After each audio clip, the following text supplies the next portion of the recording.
Crítico 927. Y queremos preocuparnos, señoras y señores, porque provoca preocupación el manejo especialmente de las expectativas económicas en nuestro país. Ayer el economista Walter Spurrier mencionaba que ha tocado fondo, bueno, no él, sino que recordaba Walter que la declaración del gobierno, el insistente juego o manejo de expectativas, que es una estratagema que siempre ha usado el gobierno del presidente Correa, de manejar las expectativas de la gente. Bueno, pues decía ese manejo que ha tocado fondo la recesión, que este ciclo se está agotando, que entramos ya a inaugurar una estabilidad económica con visos de retomar la senda del crecimiento. Este ha sido un mensaje permanente del señor presidente.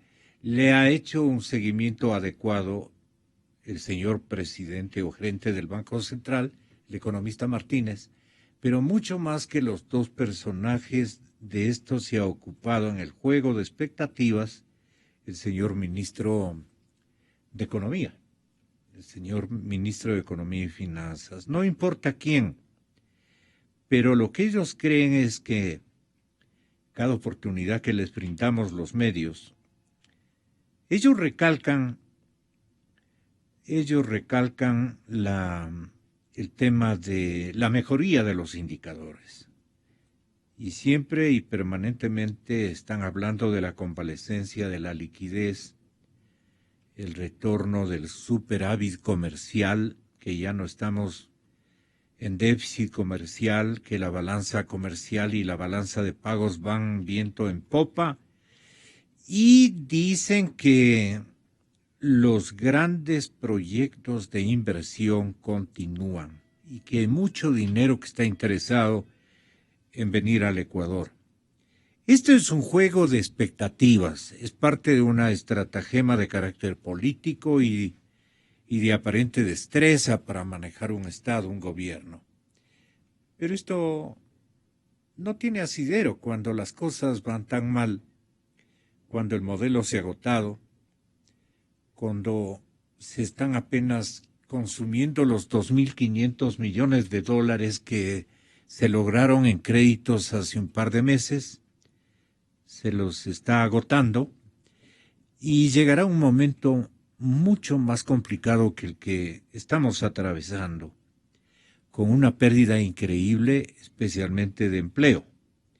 De esto queremos ocuparnos con el director ejecutivo de la Cámara de Comercio de Quito, el respetable economista don Eduardo Cadena, y me permití invitar a un hombre de provincia que se mantiene también firme con su pronóstico, con su vaticinio, se mantiene firme de que las ciudades y poblaciones de frontera atraviesan o están pagando las consecuencias precisamente de esta realidad económica de nuestro país. Está con nosotros el economista Guillermo Herrera, prefecto de la provincia del Carchi. Agradeciéndoles la presencia, el manejo de expectativas a la final derrumban cualquier estrategia de orden política en instantes en que termina el dinero, termina la liquidez, se agotan las circunstancias y las expectativas se van al suelo. Economista Cadena, ¿es lo que le está ocurriendo al gobierno del presidente Correa con alto peligro para las empresas? ¿Qué nos dice usted de las empresas ecuatorianas? ¿Cuántas empresas han quebrado de último momento y otras que están en una situación de conflictividad interna por ausencia de liquidez y falta de negocios? Entonces, ¿cuál es el momento que en la Cámara analizan está atravesando la economía. Para ocuparnos luego del sector fronterizo, economista, bienvenido, buenos días. Buenos días, Gonzalo. Buenos días, Guillermo, el señor prefecto. Muchas gracias por su invitación. Bueno, las expectativas cada vez son más bajas en cuanto a lo que pueda hacer el gobierno. Y más que expectativas, lo que se ha perdido en el país es la confianza. La confianza en que este proceso de crisis pueda ser revertido en el corto plazo y tengamos alguna salida con las estrategias que el gobierno nos está proponiendo. Vemos claramente el gran fracaso del modelo económico actual, cuando se acabó una lotería petrolera y cuando cada vez es más difícil seguir endeudando al país. El gobierno, recordemos que obtuvo ingentes recursos de esta lotería petrolera y además usó este precio alto del petróleo como garantía para seguirse endeudando. Entonces, entraron al país una cantidad de recursos que dieron una sensación de bienestar, pero que sabíamos que era insostenible, ya que por otro lado la economía no se presentaba atractiva a la inversión por la cantidad de errores que se venían cometiendo y que se venían diciendo y que el gobierno, por supuesto, desestimaba. Llegamos a este momento sin acuerdos comerciales, sin acuerdos de protección de inversiones, con una legislación laboral que es imposible incorporar a trabajadores a las empresas, es una serie de trámites, una serie de distorsiones económicas con impuestos, con cupos, con salvaguardias, etcétera, que hacen una economía realmente muy poco atractiva a la inversión y que en definitiva es lo que hace crecer, ¿no es cierto? Nosotros necesitamos empleo, nosotros necesitamos inversión, nosotros necesitamos producción, nosotros necesitamos exportaciones y eso es lo que el país no está produciendo. Que nos hablen de un superávit comercial es mentira, que nos hablen del crecimiento de depósitos, usted muy bien lo decía.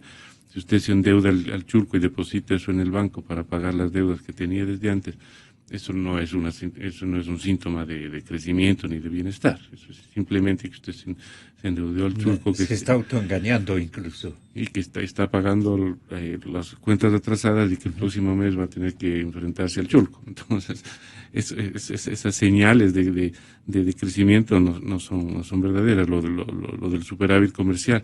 Obviamente, un superávit comercial es deseable si hubieran crecido las exportaciones, porque quisiera decir que estamos produciendo más, que estamos generando empleo, que estamos generando producción. No, el supuesto superávit comercial que existe es porque han caído las importaciones más que lo que han caído las exportaciones. Es decir, todos los niveles del comercial, el productivo, se contraen y supuestamente es un éxito del gobierno. Y digo supuestamente porque evidentemente en ese cálculo no se están contabilizando todas las compras que los ecuatorianos están realizando a través de las fronteras, que son compras ingentes, pero esa no se está registrando en la balanza comercial, entonces es otro autoengaño del gobierno. El fracaso realmente es evidente y el cambio del modelo económico es urgente, y es por eso que inclusive conversábamos de tratar de presentar propuestas hacia el futuro, hacia el próximo presidente de la República para tener un consenso ecuatoriano. Esa iniciativa de parte de la Cámara es excepcional y le agradezco a la Cámara, entre todos los ecuatorianos les felicitamos, porque esa es la metodología de aproximarles por lo menos a los candidatos a lo que realmente necesitamos crear, una auténtica conciencia, que voy a preguntarle precisamente a Guillermo. Señor prefecto de la provincia del Carchi, es importante que un testigo y un actor que ha caído prácticamente en desgracia socioeconómicamente hablando, como su provincia, la ciudad de Tulcán, da hasta indignación, no solamente tristeza, desaliento, ver un paisaje urbano en Tulcán, pero terrible, de inercia absoluta. Esto ya le ha ocurrido a la ciudad de Tulcán, y vale la pena que yo recuerde aquello para que ustedes con esta nueva experiencia se acoliten las principales autoridades del Carchi, se acoliten algún tipo de iniciativa que haga de Tulcán y de la provincia del Carchi un refugio de inversiones, una ciudad con una característica de producción, de algo que venga a darle una tranquilidad permanente a la economía carchense, porque de lo contrario, siempre que hayan estos ciclos dañinos en la economía nuestra dolarizada, frente a la economía de moneda propia y de mejores condiciones de manejo de la nación colombiana, ustedes son las víctimas, precisamente. Entonces, yo le pido que nos identifique qué tipo de ciclo económico estamos viviendo este momento y cuáles han sido las consecuencias en la tierra carchense. Bienvenido, señor prefecto. Muy buenos días, un saludo cordial a ustedes, a quienes nos siguen a través de este medio de comunicación. Es evidente que el país como tal vive una grave crisis económica, negada permanente y recurrentemente por el gobierno ecuatoriano. Desde allí no podemos identificar claramente cuáles son las cifras, los indicadores de esta crisis. El gobierno se ha ocupado primero en negarla, luego en no sacar a tiempo las cifras, los números, y en tercer lugar, lo que usted analiza, si en algo ha sido hábil el gobierno, ha sido en promoción, ha sido en publicidad.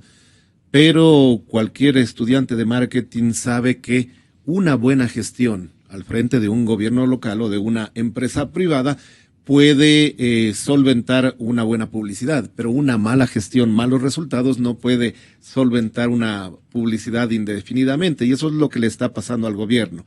Estamos en una crisis nacional, desde el sector de los gobiernos locales lo evidenciamos.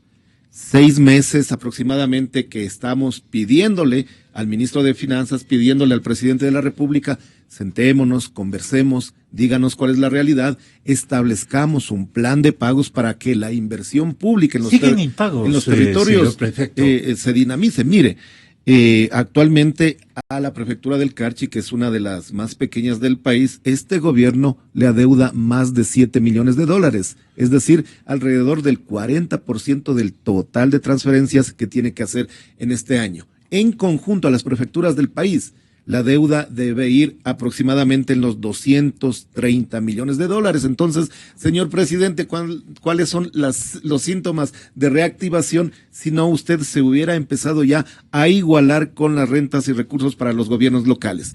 Esta crisis se profundiza desde hace algunos años en las fronteras del país y principalmente en la frontera más dinámica que tiene esta nación terrestremente hablando, que es la frontera entre Ecuador y Colombia, Nariño y Carchi.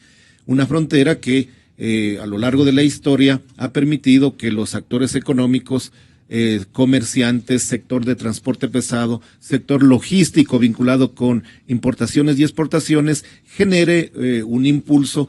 Son alrededor de unas 2,000 familias de transporte pesado dedicadas a esta actividad que están prácticamente liquidados. Solamente las cifras que nos presenta la Cámara de Comercio de Tulcán, en el mercado popular, hablamos de otras 2,000 familias dedicadas a la actividad comercial que prácticamente están liquidadas, y no es que los actores del Carchi solamente nos hemos quejado, solamente hemos protestado, hemos presentado una serie de alternativas al gobierno ecuatoriano, lo que permitió que en el mes de septiembre, ya vamos a cumplir un año de que el presidente de la República nos visite en la ciudad de Tulcán. Él particularmente presenta una propuesta de reactivación del 100% de lo que ofreció de su voz el presidente de la República. No ha tenido efectividad ni siquiera un 10%. Citemos un ejemplo. La Cámara de Comercio de Tulcán propuso el establecimiento de una canasta comercial. El gobierno estableció un cupo de más de 54 millones de dólares para alrededor de unos 4,000 comerciantes que podían hacer uso de esta canasta comercial. ¿Así fue? Hasta el momento, de datos de las propias autoridades del gobierno, el cupo que se ha utilizado no supera los 5 millones de dólares, es decir, ni el 8% del cupo que ofreció el gobierno. ¿Y por qué? Por la falta de financiamiento para los pequeños comerciantes y por la cantidad de trabas que tanto la aduana ecuatoriana, el Servicio de Rentas Internas y cualquier otro organismo de control del Estado se ocupó de torpedear esta medida del gobierno. Otro ejemplo puntual. ¿Quedó solamente en un comprometimiento retórico? ¿Quedó usted, entonces solamente en un comprometimiento retórico? No, llamémosle por su nombre. Quedó en un engaño del gobierno ecuatoriano, del presidente Correa, hacia el pueblo del Carchi y de Tulcán principalmente. Otro ejemplo, el presidente de la República ofreció una nueva línea de crédito del ese entonces Banco de Fomento de hasta $20,000 con hasta 2 años de gracia y hasta 10% de interés para el sector comercial, para reestructurar créditos y para acceder a la canasta comercial. Jamás se estableció esta nueva línea de crédito. Lo único que hizo el Banco de Fomento es ofrecer sus créditos normales, engorrosos, tardíos, burocráticos. 2 ejemplos. ¿Y en este momento cuál es la realidad del Carchi? Mire, en este momento la realidad aún es más crítica. El sector agrícola y pecuario, que ha sido el que ha sostenido la economía de nuestra provincia en estos años, se ha visto impedido de realizar normalmente su actividad por trabas de agrocalidad, de otros organismos de control que atacan principalmente a los pequeños y medianos productores agrícolas y pecuarios en este momento de crisis. ¿Dónde de brillan? ¿Qué tipo de producciones? Mire, la producción agrícola, el producto estrella de nuestra provincia, la papa, los cereales, tubérculos. En la cuenca baja del Mira, lo que es el frijol, el café como productos emergentes, y el sector lácteo de la provincia del Carchi, que genera ingresos, que genera empleo y actividad productiva, se han visto impedidos de realizar normalmente su actividad. El gobierno ya no le pedimos ni siquiera que ayude al sector agrícola y pecuario del Carchi. Lo que le pedimos es que deje trabajar con tranquilidad, con paz, con armonía. Imagínese usted que una familia pobre del sector agrícola que se dedica el jefe del hogar a las actividades pecuarias, a trabajar en las haciendas, y la madre que se dedica a criar los animalitos, esté impedida de salir los días domingos o jueves a la feria si no tiene que hacer un trámite en la ciudad de Tulcán para vender un chanchito. No estoy exagerando, esos son los temas puntuales que nosotros hemos revisado. Entonces le decimos nuevamente al gobierno, no se oponga a que los ciudadanos del Carchi podamos sobrevivir. Si no nos ayuda, por lo menos déjenos trabajar. Usted ofreció, presidente, que las salvaguardias, y no voy a hacer un análisis en este momento si han sido beneficiosas o no a nivel nacional. Supongamos ¿Y usted cree que conoce de este particular el presidente? Le están haciendo quedar, o la mentira es globalizada. Le hemos dicho nosotros mismos cuando visitado a la provincia, le hemos graficado, no nosotros como autoridades, el pueblo, y en ese momento iracundo ha tratado de dar alguna orden a sus técnicos. Se molesta. Pasa 1 o 2 semanas y la situación es la misma. Mire, le decía que el tema de las salvaguardias, que pueden haber dado los objetivos que se había trazado las autoridades económicas, no tuvieron medidas que acompañen al sector comercial y de transporte pesado de nuestra provincia. Propusimos medidas alternativas y el gobierno le ha dado la espalda a la provincia del Carchi. Y en el tema puntual que le decía de los gobiernos locales, hemos tenido que hacer una reforma. En el caso de la prefectura del Carchi, 12 proyectos de riego que estaban contemplados hacerlos 2015 y 2016, hemos tenido que eliminarlos, postergarlos al 2017. ¿Qué significa eso?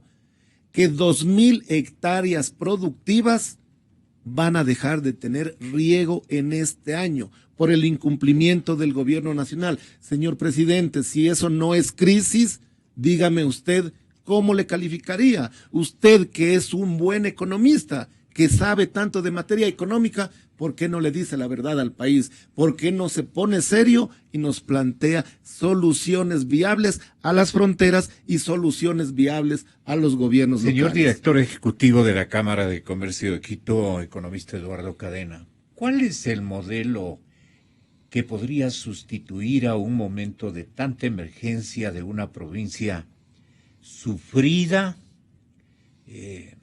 dadas las circunstancias, en una pobreza, atravesando una pobreza extrema, sin una actividad económica de propia iniciativa, de propia vocación que se le ha planteado al señor presidente como el líder de producción más importante y el líder de políticas públicas más significativo.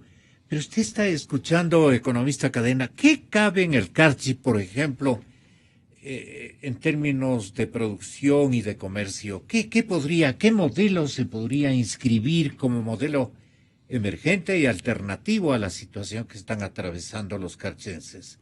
¿Usted podría ayudarnos en aquello? Sí, bueno, la crisis se evidencia no solo en el Carchi, sino en todas las provincias del Ecuador. Sin embargo, estamos conscientes que en el Carchi ha sido agravada por las distorsiones que tiene la economía frente a los precios de los productos colombianos. Entonces, las distorsiones nacen internamente en el Ecuador. Se ha tratado de justificar que es por la revalorización del dólar, lo cual no tiene ni pies ni cabeza, ¿no es cierto? Lo que está sucediendo es que la cantidad de impuestos, la cantidad de trabas, la cantidad de cupos que se le están poniendo a los productos hacen que los productos los productos que se venden en el Ecuador sean mucho más caros que los que se venden en Colombia. Entonces es lógico, es evidente que un padre de familia, alguien que está preocupado por el presupuesto de su familia, de sus hijos, de tratar de optimizarlo, va a tener que optar por la mejor opción. Me parece absurdo que el presidente se haya permitido decir que los ecuatorianos somos desleales porque vamos a tratar de optimizar nuestro presupuesto con productos que valen la mitad. Usted sabe que si compra unos zapatos, o si compra un televisor, o si compra un teléfono, o sea, bienes indispensables y no de lujo. Usted sabe que en Colombia o en Perú va a obtenerlos a la mitad de precio que lo que los obtiene en el Ecuador. Entonces, las distorsiones son internas y esas son las distorsiones que tendrían que ser desmontadas para que nuevamente las provincias y sobre todo para que las fronteras sean nuevamente competitivas. Obviamente a esto hay que implementar una política de desarrollo, pero la base es que el Estado ponga sus cuentas en orden, el déficit fiscal, los déficits permanentes en cuentas externas, la falta de inversión, la falta de producción, la generación de desempleo. Tiene que partir desde poner la casa en orden para después generar políticas de crecimiento. Como decía, hemos presentado nosotros una agenda que más o menos creemos, y para la discusión, cuáles son los mecanismos de desarrollo para el país en los diferentes sectores. ¿Qué precisaría, por ejemplo, la agenda que ustedes le están desde la Cámara de Comercio obligando a los candidatos a la presidencia de la República que precisen? No creo que uno de los puntos de la agenda que ustedes han construido, ¿no cree que cabría para los ejemplos de estas provincias deprimidas, a las que incluso se les prohíbe respirar, porque ellos lo que quieren es respirar con propias vocaciones, con propias experiencias y con propias estructuras? Ellos quieren respirar la situación, asimilarla y tratar de darle un arreglo, ya que el gobierno no tiene otras opciones. Pero las molestias, las zancadillas prácticamente que les ponen son repudiables desde todo punto de vista. Lo que está ocurriendo con Carchi, lo que está ocurriendo con Loja, quiero entender que también eso es una realidad en el escenario orense. En fin, todas las provincias están súper complicadas y sus pobladores en extrema pobreza y en una situación de un desespero increíble. ¿Qué pueden hacer los gremios empresariales para ayudar a esta gente y a estas autoridades, economista Cadena? No solo uno de los puntos, todos los puntos deberían encaminar a eso, a tener un modelo de desarrollo a corto, mediano y largo plazo. Por ejemplo, la agenda contempla una propuesta agroindustrial muy fuerte a ser discutida y evidentemente necesitamos la colaboración de expertos en la parte agroindustrial, como es la provincia del Carchi, como son sus agricultores, como son sus empresarios. Al momento nosotros vemos las cifras de caída nuevamente de la actividad comercial en un 10%, me parece que 10% cayó el IVA este último este último mes. Eso lo único que quiere decir es que nuevamente se contrajo el comercio en un 10%. Tenemos comunicación con la Cámara de Comercio del Carchi. Comercio de Ipiales. Ipiales. Y lo que nos dicen es que entre semana, lunes a viernes, transitan de 4.000 a 5.000 vehículos y los fines de semana alrededor de 9.000 vehículos. Ellos han cuantificado en promedio las compras de los ecuatorianos en Ipiales en Colombia alrededor de $130.000 diarios, 300 y pico de millones al año, ¿no es cierto? Esto no es producto que los ecuatorianos seamos desleales, esto es producto del gran fracaso del modelo del gobierno, de las trabas que pone el gobierno, de la incapacidad que ha tenido para desarrollar inversión, producción. Tenemos las cifras de desempleo, sabe usted que el subempleo, el empleo inadecuado está en el 60% de los ecuatorianos. Si tenemos esos niveles de desempleo, caída de la actividad comercial, caída de la actividad productiva, ¿cómo así se les va a pedir a los ecuatorianos que no traten de optimizar los pocos recursos que tienen para mantener a su familia? ¿Cierto? Entonces, todas estas distorsiones tienen que ser arregladas y tienen que ser acompañadas con políticas de desarrollo agresivas. Señor prefecto, se me terminó el tiempo, pero yo quiero que insista al señor presidente de la República cuáles fueron los compromisos que su régimen adquirió hace algunos meses, que dio la satisfacción al país de visitar la ciudad de Tulcán, de conversar con ustedes y de comprometer una agenda de acciones inmediatas, asunto que no se ha cumplido. ¿En dónde tiene el presidente de la República que ir a ordenar que se activen las cosas? ¿Dónde hay negligencia en el cumplimiento de los compromisos que el mismo jefe del Estado se ha comprometido? Pues no, los compromisos que ha anunciado en oportunidad de su visita a la provincia del Carchi. Mire, las medidas no han sido implementadas, han sido ineficientes a la hora de alcanzar su objetivo. Si miramos globalmente, también las políticas nacionales no han dado resultado. El tan anunciado de cambio de matriz productiva, nosotros como provincia, como institución, presentamos un modelo para agroindustrializar al Carchi, que necesitaba el apoyo del Estado. Nada de eso se ha cumplido. Se prefirió gastar millones de dólares en una zona de desarrollo en la Universidad de Yachay, zona de desarrollo económico que no está funcionando, cuando lo lógico era llevar esa zona de desarrollo a la provincia del Carchi. Mire, uno de los ejemplos. El problema es que a usted, señor presidente de la República, ya no le creemos, o particularmente yo, como prefecto de la provincia del Carchi, ya no le creo.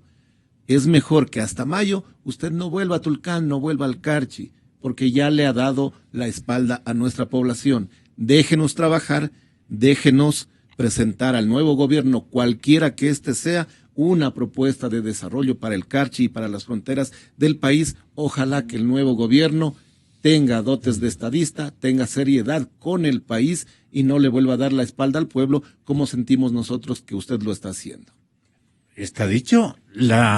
Sin embargo, le vamos a hacer resonar de nuevo esa expresión que nos pareció del todo inadecuada, por decirlo menos, ¿no es cierto? Dígale. La otra vez salió en un titular: la gente se va a Colombia y Perú por las salvaguardias. Dios mío, ¿qué tiene que ver el turismo con las salvaguardias? Probablemente hablan de que se fueron a comprar útiles escolares a Colombia, lo cual me parece una lealtad total con el país. Pero eso tiene que ver con la depreciación colombiana, pues no con la salvaguardia. Exa FM. Eso es lo que dice economista Cadena y economista Herrera. Es lo que dice el presidente. ¿Cuál es el error? Tal vez no está enterado de la cantidad de impuestos que le están poniendo a los bienes. O sea, las salvaguardias, los impuestos, las restricciones, los cupos, todo incide en el precio de los productos. Entonces, esa parte yo no entiendo del discurso del presidente. ¿Qué entiende usted, señor prefecto? Mire, yo lo que entiendo es que se ha reducido el empleo en Ecuador, en las fronteras. Nosotros hacemos esfuerzos porque la gente visite nuestros sectores, haga turismo, pero ¿cómo le prohibimos a un ecuatoriano, si puede ir a otro lugar y comprar más productos con su dinero, Mire, lo que hay que crear como gobierno son las condiciones necesarias para fomentar la productividad aquí en el país, para que esos productos que hoy resultan más atractivos, más económicos, fuera del país, se los pueda adquirir aquí, se pueda seguir generando empleo, establecer incentivos reales, verdaderos, trabajar con los pequeños, medianos productores, construir una política pública de desarrollo, no inventarse los grandes nombres, que cambio de matriz productiva cuando debió decir vamos a entrar a un proceso de industrialización tardía en el país. Le encargó al señor presidente de la República que lleve adelante este nombre tan rimbombante y no se ha hecho nada. ¿Qué se ha cambiado de la matriz productiva en el país? Nada. Por eso la producción